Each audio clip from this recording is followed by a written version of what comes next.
আল্লাহর রাসূল সাল্লাল্লাহু আলাইহি ওয়াসাল্লাম একদিন সাহাবায়ে কেরামদের নিয়ে বসে আছেন, বললেন এমন একটা সময় আসবে যেরকম ভাবে দস্তরখানে খাবার তৈরি করে মেজবান মেহমানদেরকে আদর করে ডাকে, আসুন খাবার তৈরি আছে বসে পড়ুন, ঠিক তেমনি ভাবে ইহুদিরা অমুসলিমরা ইয়াতাদাআল উমাম, জাতি গোষ্ঠী জাতিসংঘ, এই বর্তমান ন্যাটো জোট জাতিসংঘ আরবি হচ্ছে আলুমাম, আল্লাহর নবী এই শব্দটাই প্রয়োগ করেছেন।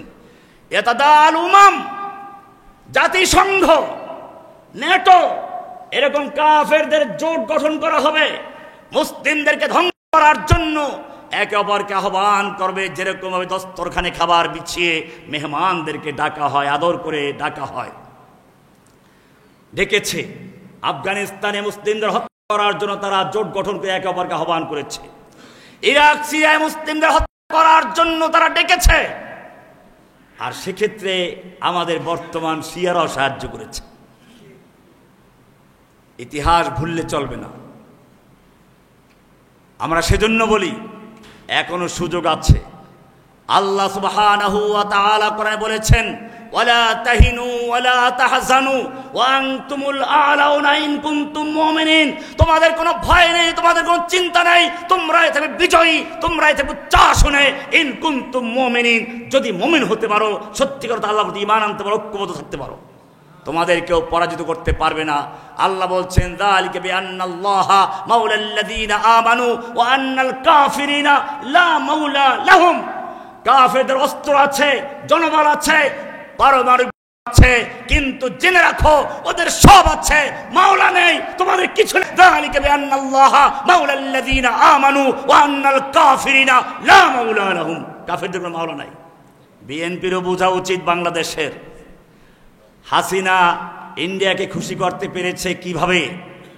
কোরআনের আয়াত পরিষ্কার করে দিচ্ছে, ওয়ালান তারদা আনকাল ইয়াহুদ ওয়ালান নাসারা হাত্তা তাত্তাবিআ মিল্লাতাহুম, যতক্ষণ পর্যন্ত সম্পূর্ণভাবে নিজের তাহজিব তামাদ্দুন, নিজের ধর্ম ত্যাগ করে সম্পূর্ণভাবে ওদের আনুগত্য না করবে, অতক্ষণ পর্যন্ত তারা তোমাকে ভালোবাসবে না। হাসিনা সেটা পেরেছে, তাকে ভালোবেসেছে, তুমি তা পারবে না, তাদের খুশি করতে পারবে না। এটা মনে রাখতে হবে। এজন্য বর্তমান বাংলাদেশের প্রেক্ষাপটে আমাদের মনে রাখতে হবে, মুসলিমদের ঐক্যবদ্ধ হওয়া সময়ের দাবি। বিশ্বের অবস্থা সম্পর্কে জানতে হবে, আরব নেতাদেরকে বুঝতে হবে, ইরানিদেরকে বুঝতে হবে। যুগে যুগে ফিতনা হয়েছে, দরজা ভেঙে গেছে ওমর ইবনে খাত্তাবের শাহাদাতের মাধ্যমে। এই দরজা কখনই আর জোড়া লাগবে না, ঠিক আছে, কিন্তু আমাদের চেষ্টা করতে হবে কোরআন এক, আল্লাহ এক, রসুল এক। কবি ইকবাল বলেছেন, মানফাত এক है इस कौम की नुकसान भी एक ही सबका नबी दीन भी ईमान भी एक, हरम पाक भी अल्लाह भी कुरान भी एक, क्या बड़ी बात थी होते जो मुसलमान भी एक।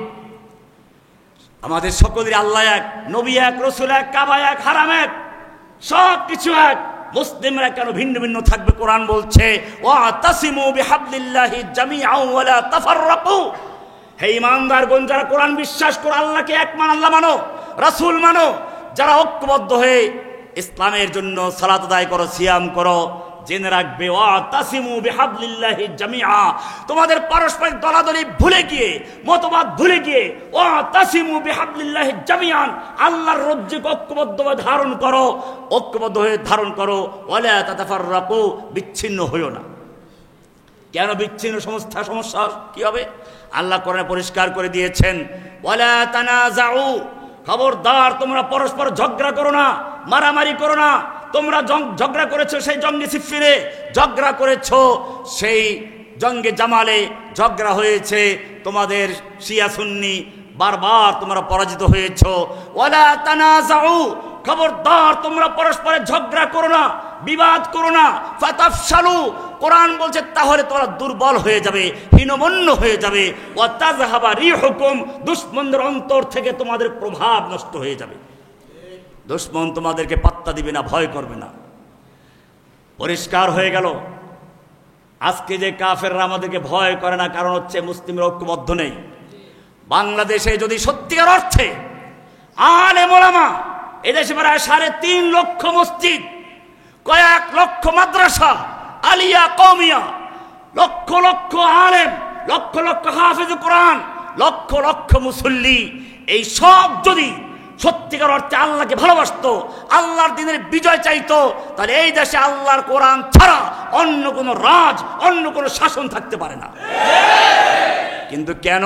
আল্লাহ তাআলা জানিয়ে দিয়েছেন, ফাতাফশালু ওয়া তাযহাবা রিহুকুম, বিচ্ছিন্ন হয়ো না, তাহলে তোমরা পরস্পর বিচ্ছিন্ন হলে তোমাদের হীনমন্যতা আসবে, তোমাদের শক্তি সাহস দুর্বল হয়ে যাবে, অন্যদের পা চাটা গোলামি করতে হবে, বড় কোন দলের লেজুর বৃত্তি করতে হবে, লেজুর বৃত্তি করতে হবে। ওয়া তাযহাবা রিহুকুম, তোমাদের শত্রুদের অন্তর থেকে তোমাদের ভয় চলে যাবে।